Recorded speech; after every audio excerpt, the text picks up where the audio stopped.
Market ने 3 दिन तक तेजी का महोत्सव मनाया। क्या ये ट्रेंड आगे भी जारी रह सकता है? इसके बारे में आज हम लोग चर्चा करेंगे। ये जो बाउंस आया निफ्टी में एक बहुत ही इम्पॉर्टेंट इवेंट पे आया है और ये इवेंट को हम कहते हैं एक सेलिंग क्लाइमैक्स। सेलिंग क्लाइमैक्स का मतलब है जब बहुत ही ज़्यादा वॉल्यूम से मार्केट गिरता है और फिर वहाँ से रिबाउंड मारता है, तो कभी कभी ऐसा पॉइंट होता है जहाँ पे सबसे ज़्यादा लोगों ने बिकवाली करी और वो इतनी बिकवाली हो जाती है कि वहाँ से फिर मार्केट और गिर नहीं पाता है क्योंकि बेचने वाला कोई बचता नहीं है। तो वेरी हाई वॉल्यूम्स से इंडिकेशन आता है कि, और ये वॉल्यूम्स कभी कभी मल्टी ईयर हाई होते हैं, 9 मंथ हाई होते हैं, 1 साल या 2 साल के हाईज होते हैं, और फिर in very very high volume से मार्केट बाउंस करके फिर उछलता है। तो ऐसा जो बॉटम बनता है पैनिक में, इसको हम लोग सेलिंग क्लाइमैक्स बोलते हैं। और कई बार ये बॉटम आगे तक होल्ड भी कर जाता है, या तो कुछ हफ्तों तक होल्ड करता है अगर बेयर मार्केट रैली बन रही है, और कई बार ये फाइनल पैनिक बॉटम होता है मार्केट का, जो कि रीटेस्ट हो जरूर जाए बट टूटता नहीं है। तो हम लोग अभी सबसे पहला पड़ाव है मार्केट के लिए 16,800 16,900 के आसपास 20 डे मूविंग एवरेज है। पिछला स्विंग है जहां से मार्केट गिरा था 16,840 के आसपास से मार्केट गिरा था।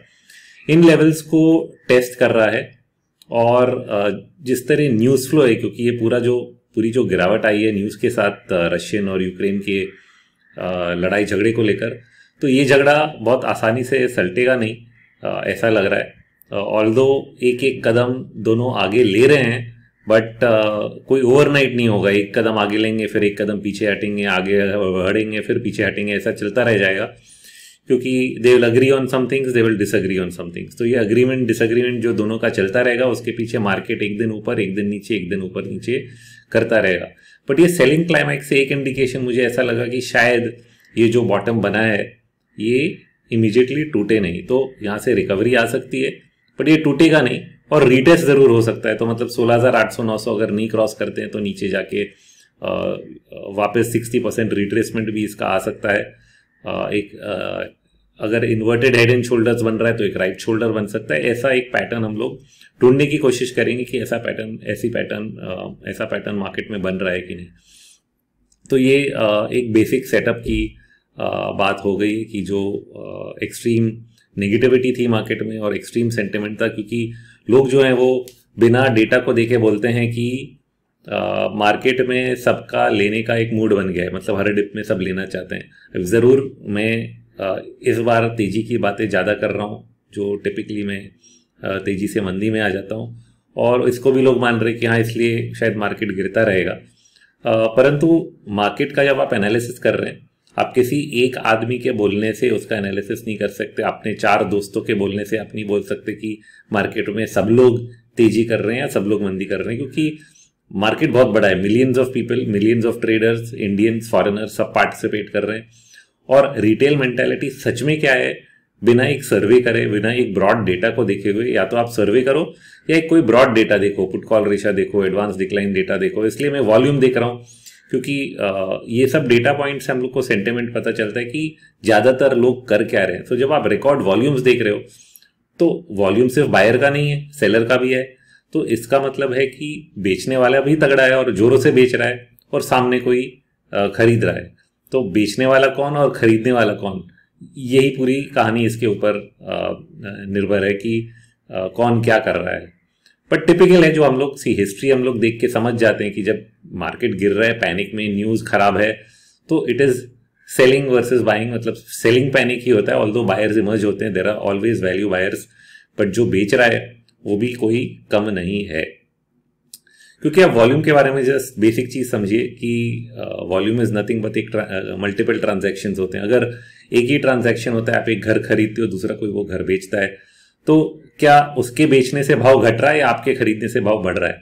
तो लोग सोचते हैं कि ये खरीद बेच के हमारे भाव बढ़ रहा है या घट रहा है, बट भाव घटता है या बढ़ता है दोनों की साइकोलॉजी से। दोनों को लगता है कि नहीं भाई आज की तारीख में भाव कम होना चाहिए, तो बेचने वाला बोलता है मैं इतने में बेचूंगा, लेने वाला बोलता है कि नहीं मैं कम में लूंगा क्योंकि मार्केट का हाल खराब है और सब रियल एस्टेट भाव कम हो रहे हैं।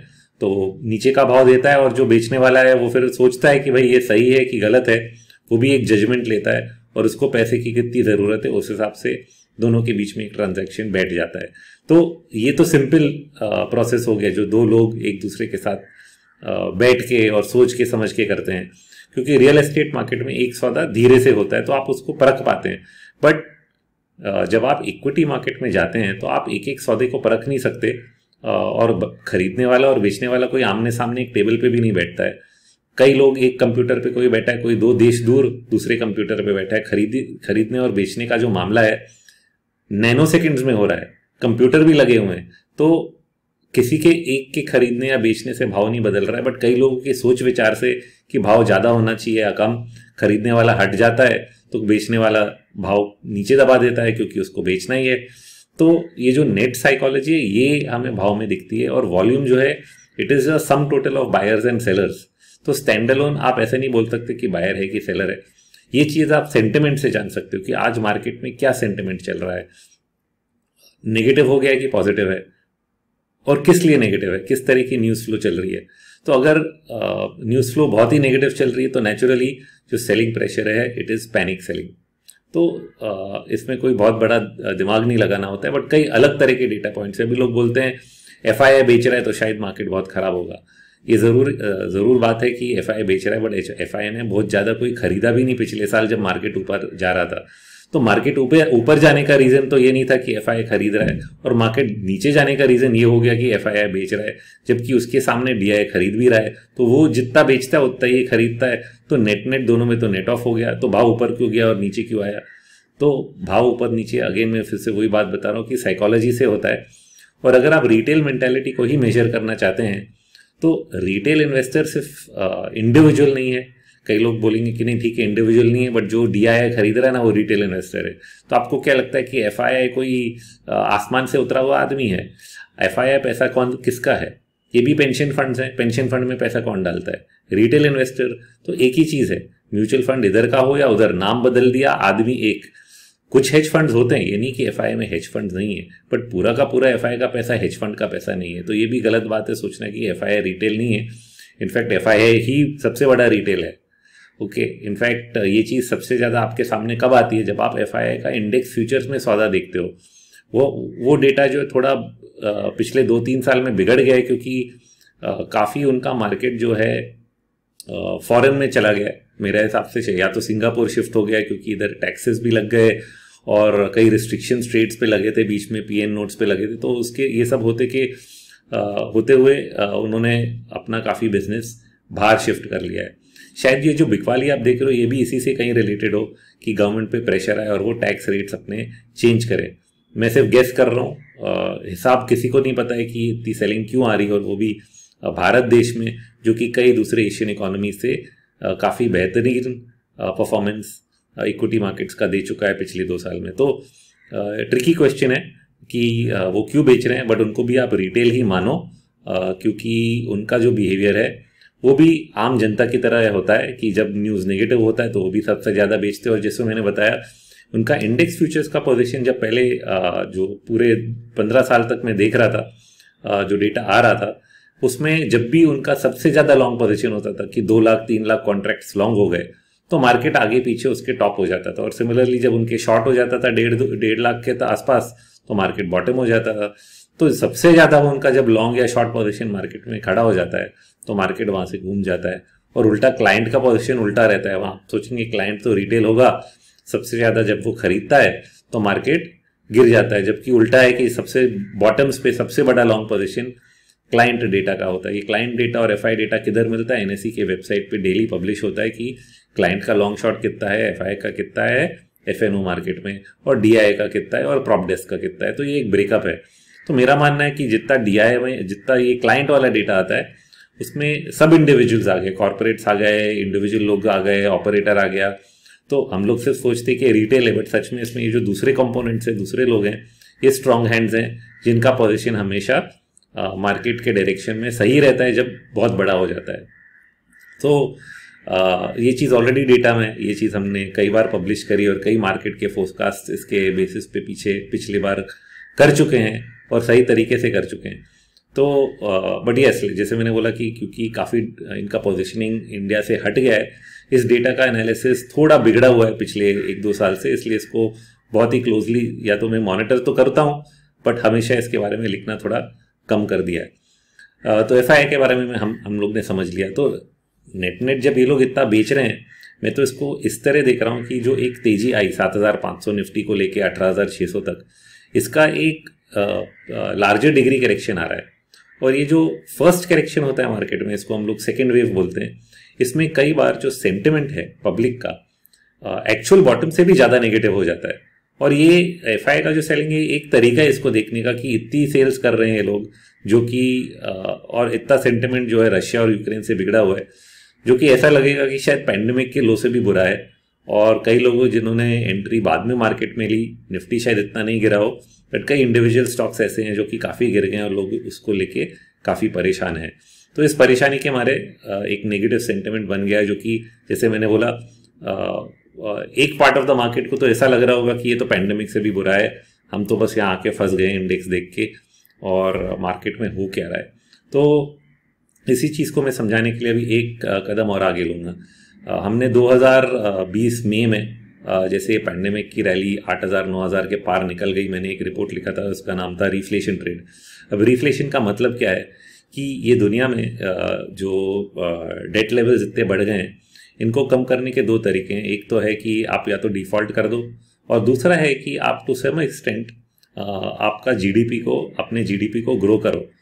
2 तरीकों से। एक है monetary effect, but monetary effect हमेशा होता नहीं है जब डेट लेवल्स बहुत ज़्यादा है। और दूसरा है कि गवर्नमेंट इफेक्ट। तो गवर्नमेंट जो पहले डायरेक्टली स्पेंडिंग नहीं कर रही थी, उन्होंने डिसाइड किया कि हम अब पैंडेमिक के होते हुए डायरेक्टली स्टिमुलस के ज़रिए से मार्केट में स्पेंडिंग करेंगे। और साइमल्टेनियसली सेंट्रल बैंक्स ने काफ़ी ईजिंग मेजर्स लिए इंटरेस्ट रेट्स पे, बॉन्ड बाइंग के ज़रिए से। तो ये सब से जो है मार्केट पे एक पॉजिटिव इफेक्ट आया। एक तरीके से लोगों को लगने लगा कि शायद ग्रोथ वापस आएगा, और काफ़ी एक्सटेंट तक जो जीडीपी पहले था उस लेवल तक इंडियन जीडीपी भी आ गया, और यूएस का भी जीडीपी उस लेवल को पार कर गया। बट क्वेश्चन है कि यहाँ से अब आगे की ग्रोथ कैसे होगी। तो उस ट्रेड को उन लोग को आगे लेके जाना पड़ेगा, तभी ये होगा। और अगर उन्होंने ऐसा नहीं किया तो फिर मार्केट में एक डीपर करेक्शन आएगा। और यही समस्या को लेके कई महीनों से सेंट्रल बैंक्स आगे पीछे घूम रहे हैं, क्योंकि इन्फ्लेशन सामने आ गया है, और पॉलिटिशियंस जो हैं गवर्नमेंट स्पेंडिंग जो पहले कर रहे थे उसके डर से एक कदम पीछे लेना चाह रहे हैं, ताकि इन्फ्लेशन इतना ना हो जाए कि संभाला ही ना जाए। बट इसमें बड़ा फैक्ट क्या है कि ये जो रिफ्लेशन ट्रेड है, इसको हम लोग मेजर कैसे करते हैं। हम लोग इसको मेजर करते हैं डॉलर को देख के। तो डॉलर जब घटता है तो जितनी एसेट प्राइसेस हैं, कमोडिटी प्राइसेस हैं, इमर्जिंग मार्केट्स हैं, इमर्जिंग मार्केट बॉन्ड्स हैं, ये सब ऊपर की तरफ उछलते हैं। और इससे सॉर्ट ऑफ स्टिमुलस भी मिलता है मार्केट को। एक जो हम लोग बोलते हैं एनिमल स्पिरिट्स, मतलब लोगों का मन इन्वेस्ट करने का, एक्सपैंड करने का अपना धंधा, वो एक मन बन जाता है, और उससे शायद इकोनॉमिक एक्टिविटी धीरे धीरे पॉजिटिव ट्रेंड में चलने लगती है। तो ये मामला तो सेट हो गया था 2020 में, और 2021 तक चला भी। पर 2021 के बाद कई लोग ने देखा कि ये जो डॉलर घट रहा था, और कई लोगों को इस डॉलर के बारे में समझ में भी आया। जब मैंने लिखा था तो सबके समझ में नहीं था, बाद में अभी सब लोग ट्रैक करने लगे कि डॉलर क्या कर रहा है। तो डॉलर ने सबको उल्लू बनाया। कैसे बनाया? 2021 में जब डॉलर धीरे धीरे ऊपर की तरफ उछलने लगा, मैंने बोला ये काउंटर ट्रेंड मूव है। कई लोगों ने मुझे गलत ठहराया, और शायद गलत भी था एक तरह से, अगर आप सिर्फ डॉलर का ट्रेंड देखोगे। बट डॉलर का ट्रेंड अकेले में नहीं देखता हूँ, मैं देखता हूँ कि ये डॉलर का ट्रेंड अगर तेज है, इसका क्या कोई इम्पैक्ट आ रहा है कमोडिटी प्राइसेस पे, इक्विटी प्राइसेस पे, इमर्जिंग मार्केट्स पे। और जो इम्पैक्ट मैंने देखा उससे मुझे लगा कि ये जो डॉलर का अप ट्रेंड है ये टेम्पररी है, और ये रहने नहीं वाला है, और वापस नीचे की तरफ जाएगा। परंतु ये 1 महीने में नहीं हुआ, 3 महीने में नहीं हुआ, 6 महीने में भी नहीं हुआ, और एक पूरा साल निकल गया। और अब ये जो रशियन और यूक्रेन क्राइसिस है, इससे 1 साल से भी थोड़ा आगे एक्सटेंड हो गया, क्योंकि जैन 2021 से डॉलर का बाउंस बैक शुरू हुआ, ऊपर गया, फिर वापस नीचे गया, और फिर दोबारा ऊपर गया। और ये अभी जनवरी से लेके अभी हम लोग मार्च के महीने में ख़त्म होने का आ रहा है, तो 15 महीने हो जाएंगे डॉलर ऊपर की तरफ उछलने की कोशिश कर रहा है। और ऑलमोस्ट अभी 80% रिट्रेसमेंट हो गया जो पहले गिरा था। मगर 80% रिट्रेसमेंट होने के बाद भी आप देखिए आज तेल का भाव ऑल टाइम हाई पे, चलो ये आपने रशिया को ब्लेम कर दिया, एल्यूमिनियम पे रशिया को ब्लेम कर दिया, कॉपर भी आप रशिया पे ब्लेम करेंगे। अभी रिसेंटली सोना चांदी भी 1 साल के कंसोलिडेशन जोन से निकलने लगा है। सब कुछ हम लोग चलो रशिया को ब्लेम कर देते हैं, शुगर प्राइसेस के लिए भी रशिया को ब्लेम कर देते हैं, वीट तो समझ में आता है यूक्रेन से निकल के आता है, क्या क्या ब्लेम करेंगे। तो सच तो ये है कि जो इन्फ्लेशनरी अंडरलाइंग ट्रेंड है ये सब तो 3 महीने में हुआ, बट 12 महीने से जब डॉलर ऊपर की तरफ जाने की कोशिश कर रहा था, कोई कमोडिटी प्राइस डॉलर की सुन नहीं रहा था, ना इमर्जिंग मार्केट्स, इंडिया का मार्केट भी ऊपर जा रहा था, यूएस का मार्केट भी ऊपर जा रहा था। तो मैंने इन मार्केट्स पे ध्यान दिया कि ये मार्केट अगर चल रहे हैं तो डॉलर का जो ट्रेंड है वो गलत है। और जिन लोगों ने उस चीज़ को नहीं समझा और डॉलर को देखते रहे कि देखो ये बढ़ रहा है, गिरेगा गिरेगा गिरेगा, तो उनका पूरा 1 साल निकल गया मंदी ढूंढते हुए। अब जाके थोड़ी मंदी हुई है तो उनको खुशहाली मिल रही है, मगर मेरा मानना है कि ये जो मंदी हो रही है ये बहुत ही अलग तरह की है, और जो तेजी थी ये भी अलग तरह की थी। ये एक रिफ्लेशन ट्रेड था जहाँ पे हर चीज़ का भाव बढ़ रहा है इसलिए मार्केट ऊपर है, और प्रोडक्टिविटी और प्रोडक्शन गेन्स जो आने चाहिए आगे फर्दर गवर्नमेंट स्पेंडिंग के साथ, वो अभी तक आए नहीं है, क्योंकि गवर्नमेंट को अभी काफ़ी उस चीज़ पे काम करना पड़ेगा। बट बीच में इन्फ्लेशन की समस्या आ गई, तो अब ये जो समस्या है इन्होंने सबको एक सॉर्ट ऑफ चेक दे दिया है कि भैया आप इस तरफ हिलोगे कि उस तरफ, आपको इन्फ्लेशन चाहिए कि ग्रोथ, और करना क्या है कि हमें मिडिल पाथ चलना है कि थोड़ा सा ग्रोथ भी आ जाए, थोड़ा सा इन्फ्लेशन भी आ जाए और किसी को तकलीफ ना हो। तो कोशिश तो यही रहेगी कि बीच का जो रास्ता है, सेंट्रल बैंक्स चाहेंगे कि ये बीच के रास्ते से निकल जाएं, बट जब जियोपॉलिटिकल इवेंट्स बीच में आ जाते हैं तो ये बीच का रास्ता भी साफ साफ नहीं नज़र आ रहा है, क्योंकि तेल का भाव इतना ज़्यादा बढ़ गया अब कि इसका इन्फ्लेशन पे इम्पैक्ट आएगा ही ज़रूर। और अभी वापस हम लोग जो जिस चीज़ को कह रहे थे कि टू सम एक्सटेंट शायद मॉनेटरी फिनोमेना है, अब ये पूरा ही ट्रांजिटरी हो गया, क्योंकि आधा से ज़्यादा तो जो भाव बढ़े हैं ये रशिया को ही लेके बढ़े हैं रिसेंटली, है ना। $60-70 से $140 तक ब्रेंट पहुंच गया जैसे ये टेंशन बढ़ता गया। तो अगर इतने बड़े मूव्स आ रहे हैं और ये जियोपॉलिटिकल हैं और अभी उसके ऊपर हमने सैंक्शंस लगा दिए, मतलब जियोपॉलिटिकल इवेंट खत्म भी हो गया, तो ये $140 वाला तेल जो है 120 आएगा, 110 आएगा, और वो भी कोई कल सुबह उठ के नहीं आ जाएगा, धीरे धीरे आएगा, क्योंकि सैंक्शंस जो है कल सुबह उठ के हटने नहीं वाले हैं। तो जो इन्फ्लेशनरी ट्रेंड है, और या मैं उसको अभी भी रिफ्लेशन बोल रहा हूँ, क्योंकि जब भाव ऊपर की तरफ इतने बैठे रहेंगे तो इवेंचुअली सब लोग भाव बढ़ाने वाले हैं। कार की कंपनी बैठी नहीं रहेगी बोलते हुए कि ठीक है आप स्टील का प्राइस बढ़ाओ और हम कार सस्ते में बेचेंगे नुकसान करके, ऐसा कोई नहीं करने वाला है। कार की कंपनी भी कार प्राइस बढ़ाएगी, आप जितने कंज्यूमर गुड्स खरीदते हैं सबके प्राइसेस बढ़ेंगे, और इवेंचुअली जब इन्फ्लेशन बढ़ेगा तो लोग भी चाहेंगे कि उनकी जो कंपनियां उनको एम्प्लॉय कर रही है वो उनकी वेजेस इंक्रीज करें, तो इनकम भी बढ़ेगी। तो ओवरऑल इकोनॉमी का जो लेवल है इन टर्म्स ऑफ वैल्यू, जिसको हम लोग नॉमिनल जीडीपी बोलते हैं, नॉमिनल जीडीपी का मतलब हमने जो प्रोड्यूस किया मल्टीप्लाइड बाय इन्फ्लेशन, मतलब भाव क्या है, इसको जब मल्टीप्लाई करते हैं और जब भाव बढ़ गए, प्रोड्यूस हम इतना ही कर रहे हैं शायद थोड़ा ज़्यादा कर रहे हैं, तो मार्केट का लेवल जो है एक हायर बेस पे आके अटक जाता है। और ये एक शायद एक ही रीज़न है जो मैं सोच सकता हूँ जिसके हमारे मार्केट में जो है डीप करेक्शन, जो लोग एक्सपेक्ट करते हैं कि चलो इतनी बड़ी तेजी आई, निफ्टी डबल से ज़्यादा बढ़ गई 1.5 साल में, तो इसमें एक 50% रिट्रेसमेंट तो आना चाहिए, 60% रिट्रेसमेंट आना चाहिए। ये हाई से 10-15% गिर के क्या कर रहा है 4 महीने में, है ना। तो मंदी वाले भी मंदी कर करके थक जाएं, ऐसी वाली मंदी है। जबकि स्टॉक्स ज़रूर कुछ गिरे हैं, बट ओवरऑल इंडेक्स में इतनी बड़ी गिरावट नहीं आई जो यूजुअली हम लोग देख सकते थे। और ये इसीलिए क्योंकि there is an underlying inflationary trend जो कि भावों को ऊपर रखता है। तो ये एक बैक एंड फाइट चल रहा है, बैक एंड फोर्थ, और इसका बड़ा रिजल्ट तो हम लोग बाद में ही देखेंगे कि ग्रोथ और इन्फ्लेशन दोनों अगर एक साथ आते हैं तो जनरली एक माहौल जो है खुशहाली का बन जाता है। मगर अगर ग्रोथ इन्फ्लेशन के साथ नहीं आया और सिर्फ इन्फ्लेशनरी ट्रेंड चलता जा रहा है, तो इन्फ्लेशन से पहले लोग बोलेंगे कि ये स्टैगफ्लेशन है, मतलब ग्रोथ, इन्फ्लेशन विदाउट ग्रोथ, और इवेंचुअली वो चलता जाएगा तो लोग बोलेंगे भैया ये शायद हाइपर इन्फ्लेशन ही है। तो ये दो डर अभी उठ गए हैं, specially because of the geopolitical event Russia को लेके, कि लोगों को समझ में नहीं आ रहा कि इसका अंत कैसे होगा, और जो इतने सारे सैंक्शन लगा दिए उसका जर्मनी और यूरोप पे क्या इम्पैक्ट होगा, और क्या इससे सब बैंक्स और सब पे असर होने वाला है क्या, और सब नीचे की तरफ खींचे जाएंगे।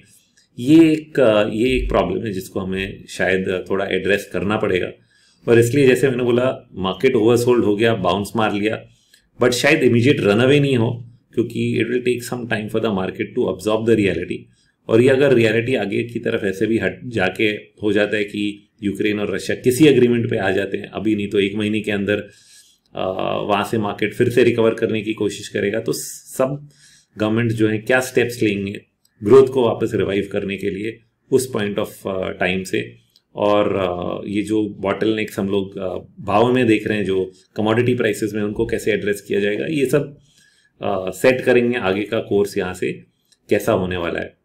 बट एक चीज़ क्लियर है इसमें कि भाव कम नहीं होने वाले हैं। तो ये चीज़ मैं बार बार हाईलाइट कर रहा हूँ, कई इंग्लिश वीडियोज़ में भी मैंने बताया कि कमोडिटी का जो साइकिल है, ये जो शुरू हुआ है, ये लंबे दौर वाला साइकिल है। ये ऐसा नहीं है कि आज बढ़ गए अभी क्योंकि रशिया है इसलिए सब बढ़ा हुआ है, कल सब नीचे हो जाएगा, एल्यूमिनियम का प्राइस 50% गिर जाएगा, ऐसा कुछ नहीं होने वाला है मेरे सोच में। हुआ तो देखेंगे, मैं अपने आप को गलत मानूंगा, बट मेरा जो सेंस है, this is a commodity cycle of long term nature, और ये साइकिल जो है ऐसे ही अंत नहीं होने वाला है। चाहे ये जियोपॉलिटिकल इवेंट हमारे पीछे जाएगा, उसमें कुछ करेक्शन आएगा और फिर वापस ये ट्रेंड ऊपर की तरफ निकलेगा, क्योंकि जो बेस करेंसी है, जो मेन ट्रेंड मैंने सबसे शुरू में बताया कि डॉलर का जो गिरने का ट्रेंड है, ये फिर से पिछले 2-3 दिनों से दिख रहा है। डॉलर बहुत ही एक्सट्रीम हाई पे पहुंच गया था, लॉन्ग पोजीशंस रिकॉर्ड हाई पे हैं, मतलब सब लोग तेजी करके बैठे हुए हैं डॉलर में, तो वो आगे तो बढ़ नहीं सकता। और सेंटिमेंट वाइज भी sentiment reached almost 92% of traders bullish हो गए थे डॉलर पे, और 5% ऑफ ट्रेडर्स ही बुलिश थे, मतलब 95% बेरिश ऑन द यूरो, जो कि 50% वेटेज डॉलर में रखता है। और दूसरा एंगल ये भी है कि कई लोग सोचते हैं डॉलर मतलब डॉलर इंडेक्स, ये तो सोचते नहीं है कि डॉलर और dollar index are different. Dollar index is an index, ये 5 करेंसियों की मिलावट के साथ डॉलर इंडेक्स बनता है, पर डॉलर जो है इसका कोई मेजर नहीं है, क्योंकि dollar is against different currencies. USD INR रुपी के साथ हो गया, यूएसडी यूरो के साथ हो गया, बट अंडरलाइंग डॉलर जो है खुद ब खुद, जो इतना उन्होंने ट्रिलियंस ऑफ डॉलर्स का QE किया और कितने डॉलर्स रिलीज किए सिस्टम में, ये सब के होते हुए जो डॉलर का इंट्रिंसिक वर्थ है, जो कुछ तो घटा होगा, और इस घटने का जो हम लोग बेस्ट रिफ्लेक्शन देखते हैं वो है कमोडिटी प्राइसेस में। तेल का भाव हो, सोना चांदी का भाव हो, और ये जब भाव बढ़ते हैं तो ऑटोमेटिकली एक रिफ्लेक्शन है कि आपका जो अंडरलाइन करेंसी है उसका वैल्यू घट रहा है। तो आप ज़रूर ये भी बोलेंगे कि इसका वैल्यू तो फिर रुपी में भी घट रहा है। तो ये ग्लोबल नेचर हो गया, क्योंकि सब कंट्रीज एक ही प्रैक्टिस कर रहे हैं कि उनको एक्सपैंड करने के लिए मॉनेटरी बेस बढ़ाना है, तो कहीं ना कहीं उसका इम्पैक्ट इन्फ्लेशन पे आता है। प्राइसेस हर चीज़ की बढ़ती हैं और फिर वो बढ़े हुए प्राइसेस पे एक नया बेस बनता है मार्केट का। ओके, बट साइमल्टेनियसली आपका करेंसी का वैल्यू जो घट रहा है वो भी इन प्राइसेस को बढ़ाने में काम करता है। ये हमेशा एक साथ नहीं होता है, कभी कभी लीग लैग इफेक्ट होता है, क्योंकि इन्फ्लेशनरी एक टाइम होता है जब हम लोग मेजर्स लेते हैं मॉनेटरी एक्सपेंशन के लिए, और कई बार उसका 1 साल 2 साल बाद लैग्ड इफेक्ट भी आता है, जो कि हम लोग अभी देख रहे हैं। तो कई सालों तक ऐसा नहीं हुआ, जैसे QE1, QE2, QE3, 2009, 10, 11, 12, 13, 14 कितने साल चलते रहे। इन्फ्लेशन नंबर जो हैं 1% के ऊपर यूएस में तो जा ही नहीं रहे थे। इंडिया में ज़रूर बहुत इन्फ्लेशनरी नंबर्स आए थे 2008-9 के स्टिमुलस के बाद, बट फिर उसके बाद धीरे धीरे घटते गए, और फिर से वो ट्रेंड जो है दुनिया भर में देखा जा रहा है। इंडिया में शायद काफ़ी कम देखा जा रहा है, बट इन अदर कंट्रीज हम लोग काफ़ी ज़्यादा देख रहे हैं। तो इंडिया का जो इन्फ्लेशन और इंटरेस्ट रेट्स का ट्रेंड है, मैं तो कहता हूँ वही अलग है, दुनिया भर से हम लोग कंपेयर नहीं कर सकते। बट मेन पॉइंट फिर से वापस घूम फिर के जा रहा हूँ, डॉलर। एक ही चीज़ को देखना है और मानना है कि डॉलर का जो लॉन्ग टर्म ट्रेंड है वो नीचे की तरफ का है। वो ऊपर ज़रूर उछलता है, बट ऊपर का उछलना सच नहीं है।